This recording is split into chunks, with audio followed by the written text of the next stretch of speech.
Assalamualaikum warahmatullahi wabarakatuh. Bapak dan Ibu guru hebat, perkenalkan saya Wiwin Ika Rahmawati, guru SD Negeri Tlogosari 4, Kecamatan Tlogosari, Kabupaten Bondowoso. Dalam aksi nyata kali ini, saya ingin berbagi pengalaman selama mengikuti pelatihan mandiri di platform Merdeka Mengajar mengenai pemahaman tentang Merdeka Belajar.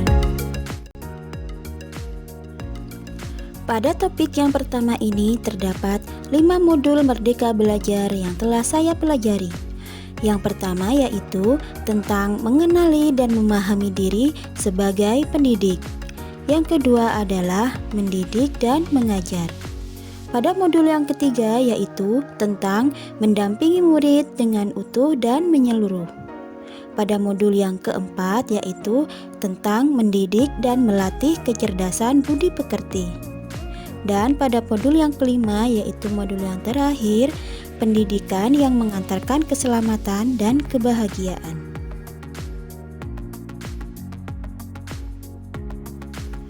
Pada modul yang pertama yaitu mengenali dan memahami diri sebagai pendidik.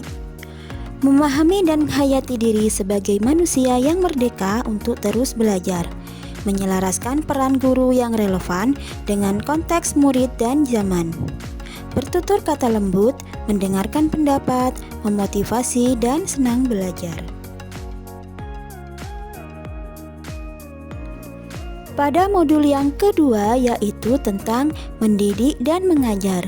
Menurut Ki Hajar Dewantara, pendidikan adalah sebagai tuntunan, yaitu tuntunan dalam hidup tumbuhnya murid.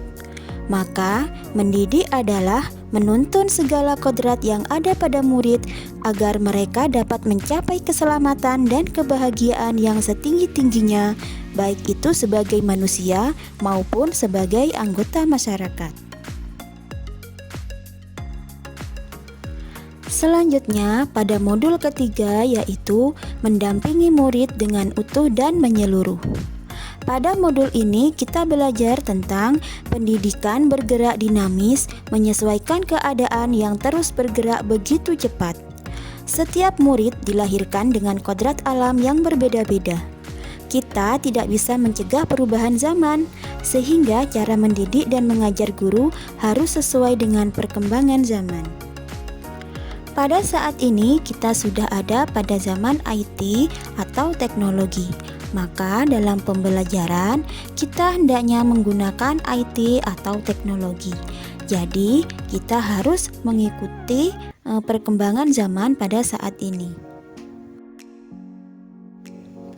Sebagai seorang guru dapat merancang pembelajaran berkelanjutan, terbuka, dan berdasarkan budaya, atau disebut dengan asas Trikon. Asas Trikon terdiri dari 3 yaitu kontinu, konvergen, dan konsentris. Yang pertama yaitu kontinu, yaitu pengembangan yang dilakukan harus berkesinambungan, dilaksanakan secara terus-menerus dengan perencanaan yang baik. Pada asas konvergen yaitu pengembangan yang dilakukan dapat mengambil dari berbagai sumber di luar. Yang ketiga konsentris, yaitu pengembangan pendidikan yang dilakukan harus tetap berdasarkan kepribadian kita sendiri. Selanjutnya pada modul yang keempat yaitu mendidik dan melatih kecerdasan budi pekerti. Budi pekerti merupakan perpaduan cipta, rasa, dan karsa. Budi pekerti siswa dibentuk dari sekolah, keluarga, dan masyarakat. Kodrat anak diibaratkan kertas yang sudah terisi penuh, yang terisi berbagai macam coretan dan tulisan, sehingga tugas pendidik adalah menebalkan dan memperjelas arti dari coretan dan tulisan tersebut. Pada modul yang terakhir yaitu modul 5 tentang pendidikan yang mengantarkan keselamatan dan kebahagiaan. Pendidikan sejatinya dapat mengantarkan murid untuk mencapai keselamatan dan kebahagiaan. Pendidikan tidak hanya memberikan informasi dan pengetahuan saja, melainkan pendidikan juga harus mendorong murid untuk menemukan pemahaman bermakna yang relevan dengan kehidupannya. Nah, itu tadi tentang aksi nyata yang telah saya lakukan, yaitu pada topik pertama tentang menyebarkan pemahaman Merdeka Belajar, yang di dalamnya terdapat 5 modul ajar. Semoga aksi nyata yang telah saya lakukan ini dapat bermanfaat bagi Bapak dan Ibu guru hebat semuanya. Terima kasih. Wassalamualaikum warahmatullahi wabarakatuh.